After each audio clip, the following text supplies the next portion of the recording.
Good evening मेरे प्यारे बच्चों। मैं आप सभी का अपने YouTube चैनल बूम अकादमी में स्वागत करता हूं। मैंने लास्ट टाइम आप लोगों को बताया था कि ट्रिग्नोमेट्री में किस प्रकार से कौन कौन से फार्मूले हैं, उनका निगमन कैसे किया जाता है, किस प्रकार से हम लोग उन्हें करते हैं।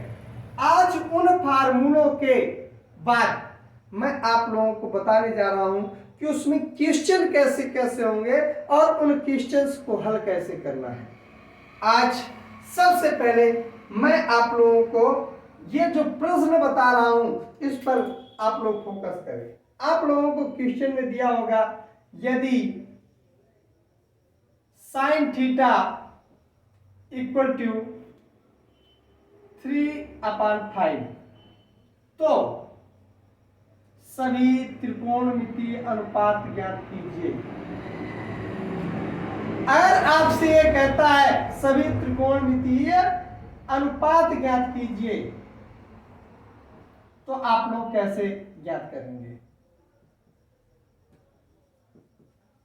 देखिए, सर्वप्रथम आप लोगों को इनमें करना क्या होता है। जैसे साइन थीटा इक्वल टू 3/5 दिया है, आप लोगों को कह दिया सभी त्रिकोणमितीय अनुपात ज्ञात कीजिए, तो आप लोग इसमें करेंगे क्या, यहाँ पर लिखेंगे हल और हल में लिखना चालू करेंगे। Sine theta equal to 3/5।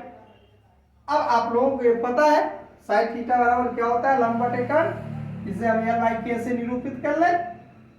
तो अब हम लोगों को दो चीजें पता है, अगर हम लोगों को तीसरी चीज पता चल जाए तब तो फिर हम लोगों को कोई समस्या ही नहीं है, फिर तो हम लोग सब कुछ पता कर लेंगे। देखिए, यहां से लंब बराबर क्या हो गया, 3 हो गया, और कर्ण बराबर क्या हो गया, 5 हो गया। अब हम लोगों को निकालना क्या है, मात्र और मात्र आधार। पाइथागोरस प्रमेय आप लोगों ने पढ़ रखा है और मैंने पाइथागोरस प्रमेय बताया था कि इस पाइथागोरस प्रमेय का क्या मतलब है और ये क्या है।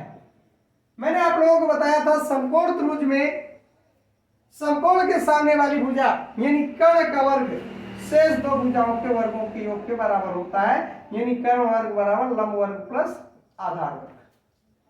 अब आप लोगों को कर्ण का मान दिया है, यानी ये 5 का वर्ग बराबर लंब, यानी ये 3 का वर्ग प्लस आधार वर्ग।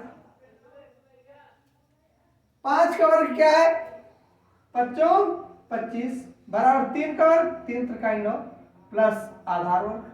इसे इधर पक्षांतरित कर लो, इसके पहले कोई चिन्ह नहीं है, प्लस का है माना जाएगा। साइड चेंज करोगे माइनस का हो जाएगा। 25 माइनस 9 बराबर a स्क्वायर। 25 में 9 गए 16 बराबर a स्क्वायर। तो a बराबर क्या हो गया, ये हो गया 4, 4 चौक 16। तो अब तुम लोगों को क्या पता चल गया, लंब भी पता है, कर्ण भी पता है, आधार भी पता है, ये तीनों चीजें पता चल गई। तो अब तुम लोगों को निकालना क्या है, कास थीटा इक्वल टू, अब आप लोगों को पता है मैंने बताया था आधार बटे कक्का के आधार पर ये आधार बटे कर्ण हो जाएगा। आधार कितना दिया है आप लोगों ने ज्ञात कर लिया 4 और कर्ण कितना है 5, तो कास थीटा बराबर 4/5। इसके बाद टेन थीटा बराबर लंब बटे आधार। लंब आपको कितना दे रखा है 3, आधार कितना दे रखा है 4। फिर इसके बाद आप लोगों को जो निकालना है वो है कासिक थीटा। देखिए, आप लोगों को इसके त्रिकोणमितीय अनुपात कैसे निकाले जाए ये पता होना चाहिए कि क्या कैसे होता है। ये कासिक थीटा बराबर कर्ण बटे लंब। कर्ण कितना दे रखा है 5/3, ये लंब 3 और कर्ण 5। कासिक थीटा के बाद आप लोगों को निकालना है सेक थीटा। सेक थीटा बराबर क्या होता है, कर्ण बटे आधार। कर्ण का मान कितना दिया हुआ है 5, आधार कितना है आप लोगों ने ये ज्ञात कर रखा है 4। फिर इसके बाद कॉट थीटा बराबर क्या हो जाएगा, ये हो जाएगा आधार बटे लंब।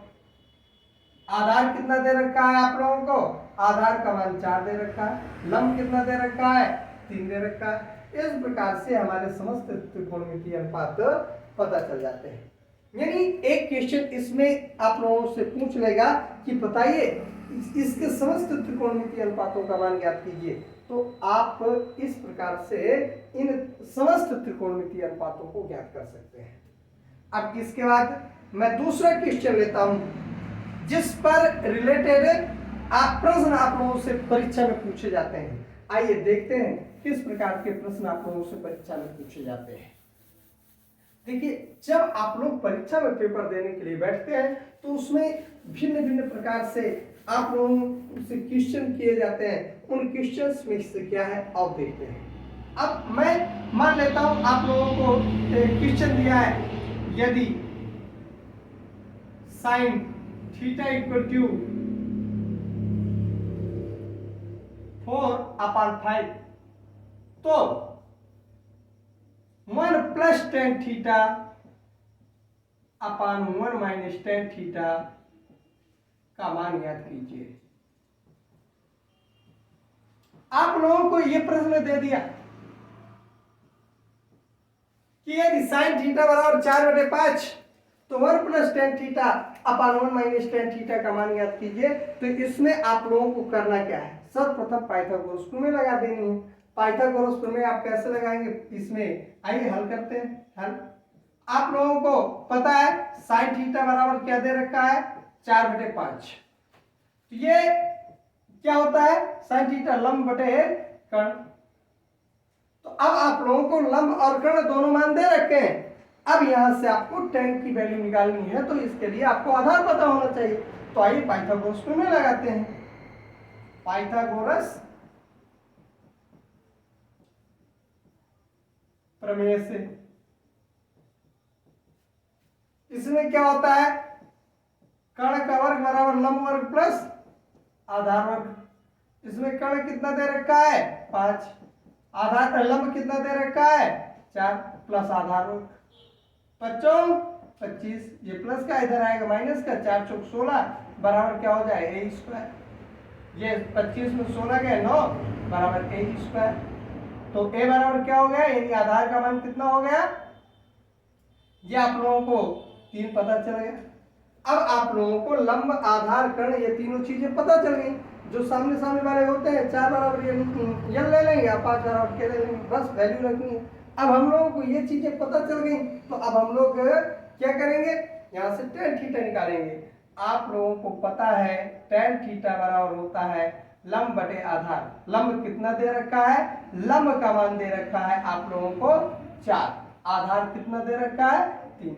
अब आप लोगों को tan थीटा की वैल्यू पता चल गई, ये tan थीटा बराबर 4/3। तो अब आप लोगों को क्या निकालना था, 1 + tan थीटा बटे 1 - tan थीटा। अब आप लोग क्या करें, 1 + tan थीटा बराबर 4/3, 4/3 बटे 1 - 4/3। अब आगे हल कर लीजिए, इसका बटा 1 मान करके भिन्न हल कीजिए। जब इसका इसमें गुणा करेंगे तो 3 + 4/3, इसका बटा 1 मान करके इसका इधर गुणा कीजिए, ये हो जाएगा 3 - 4/3। देखिए ये यहाँ से यहाँ पर गुणित हो गया, यहाँ से यहाँ पर, तो ये दोनों कैंसिल हो जाएंगे। ऊपर हो गया 4 × 3 = 7/3 में 4 घटाओगे -1, यानी हो गया -7। इस प्रकार से अगर आप लोगों को कोई मान दिया है तो आप लोग सर्वप्रथम उस पर क्या करेंगे, वैल्यू निकालेंगे, पाइथागोरस प्रमेय लगा करके अन्य मान निकाल लेंगे। फिर इसके बाद आप लोगों को हल करना होगा। देखिए ये तो सिंपल होते हैं। अब इसके अतिरिक्त आप लोगों को वो सारणी वाले मान रख करके ज्ञात करने के लिए कहता है कि सारणी का मान रख करके आप लोग ज्ञात कीजिए। तो आप उसमें आप लोगों को क्या करना है, आइए आगे चलते हैं। देखिए ये क्वेश्चंस बहुत ही इजी होते हैं। ये तुम्हारी परीक्षा की दृष्टि से सबसे महत्वपूर्ण क्वेश्चंस अब मैं लेने जा रहा हूँ। 1 नंबर का ये क्वेश्चन पूछा जाता है, आप लोग इस पर फोकस कीजिए। जैसे आप लोगों को दिया है sine 30 cos 60 plus sine 60 cos 30 का मान ज्ञात कीजिए, ये आप लोगों से क्वेश्चन आप लोगों को यही दे देता है और कहता है इसका मान ज्ञात कीजिए। तो आप लोग इसका किस प्रकार से मान ज्ञात करेंगे? देखिए, आप लोगों को मैंने सारणी बनवाई थी और सारणी बनवा करके बताया था कि इस प्रकार से के क्वेश्चंस किस प्रकार से हल किए जाते हैं। अब आप लोगों को कुछ नहीं, मात्र इसके मान पता होना चाहिए। देखिए किस प्रकार से ये आप लोगों को क्वेश्चन दिया है, इसकी वैल्यू पता करनी है। तो आप लोगों को पहले क्या पता हो, साइन 30 अंश का मान क्या है। ये साइन थीटा बराबर क्या होता है, साइन 30 अंश का मान क्या होता है, आप लोगों को पता है इसका मान 1/2 होता है। फिर कास 60 अंश का मान क्या होता है, आप लोगों को ये भी पता है कि कास 60 अंश का मान 1/2 होता है। प्लस का चिन्ह लगाया, प्लस लगा दो। साइन 60 अंश का मान क्या होता है, √3/2 होता है। कास 30 अंश का मान क्या होता है, √3/2 होता है। बस इसमें ऊपर ऊपर का गुणा, नीचे नीचे का गुणा, फ्रैक्शन सॉल्व करना। मैंने सबसे पहले आप लोगों को फ्रैक्शन सॉल्व करना बताया था। तो ये 1 का गुणा 1 और 2 का गुणा 4 प्लस √3 का गुणा 3 और 2 का गुणा 4। तो अब यहाँ पर क्या हो गया, इन दोनों का लासा ले लो, ये हो गया 4। हर समान है तो अंश आपस में वैसे भी जुड़ और घट जाते हैं। ये 1 और 3 कितने हो गए, 4। इसे काट दो, बराबर हो गया 1। यानी इसका मान क्या निकल आया, 1।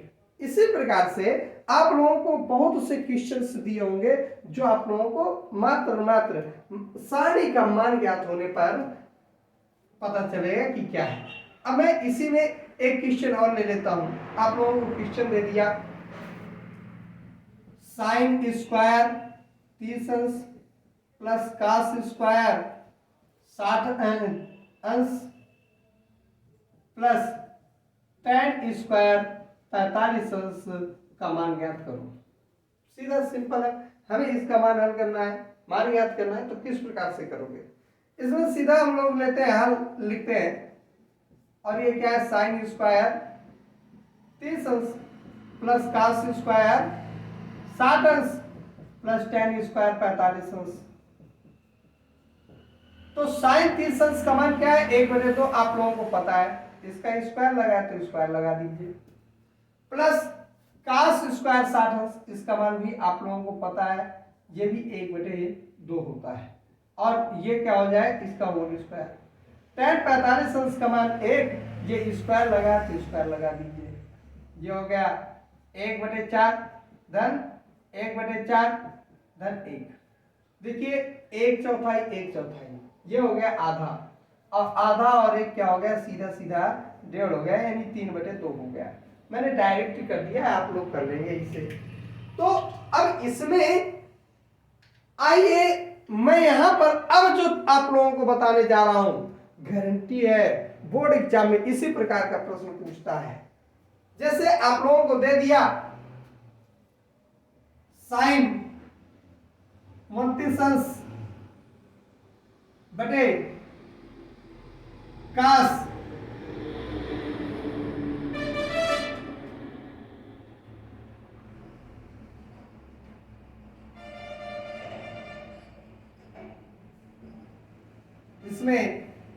29 अंश बटे कास 61 अंश। कहता है का मान ज्ञात कीजिए।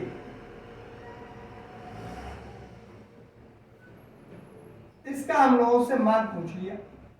क्या आप लोग इस तरह के क्वेश्चंस को हल करने के लिए सीधा सीधा ध्यान दीजिए, इन दोनों को देख लीजिए। अगर इन दोनों का योग 90 डिग्री है तो इनमें से किसी एक को कन्वर्ट कर लिया जाता है। आइए हल करते हैं, देखते हैं।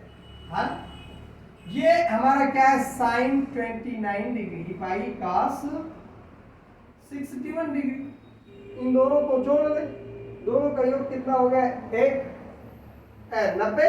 जब इन दोनों का योग 90 है तो किसी एक को कन्वर्ट कर लो। हम ऊपर वाले को ही कन्वर्ट कर देते हैं, इसे 90 माइनस 61 लिख सकते हैं। देखिए अगर 90 में 61 घटा दें तो 29 ही बचेगा बटे कास 61। अच्छा, मैंने लास्ट टाइम आपको थोड़ा बताया था, बहुत उस पर फोकस किया था कि साइन 90 माइनस थीटा में है तो साइन कास में कन्वर्ट हो जाता है, पहले चतुर्थांश में है तो चिन्ह नहीं बदलता, प्लस का ही रहता है। वही चीज यहाँ पर हम लोग वो करते हैं। ये तुम लोग इस तरह सूत्र भी पढ़े हो, sine 90 minus theta equal to cos theta, इस तरह से करके तुम लोग सूत्र पढ़े हो, परंतु मैंने इसे सूत्र में नहीं पूरा हल करना बताया था। यही है यहाँ पर साइन 90 माइनस थीटा यानी cos थीटा यानी ये cos 61 हो जाएगा बटे cos 61। अब ये दोनों कट गए बराबर 1। इसी तरह का प्रश्न आपकी परीक्षा में पूछा जाएगा। आप लोग इस तरह के अगर प्रश्नों को हल करने की कोशिश करेंगे तो निश्चित रूप से आप लोग अच्छा कर पाएंगे। मैं इस पे नेक्स्ट टॉपिक नेक्स्ट डे लेकर के चलूंगा, आप लोगों को बताऊंगा कि किस प्रकार से प्रश्न परीक्षा में पूछे जाते हैं। तब तक आप लोग देखते रहिए हमारा YouTube चैनल होम अकादमी। धन्यवाद।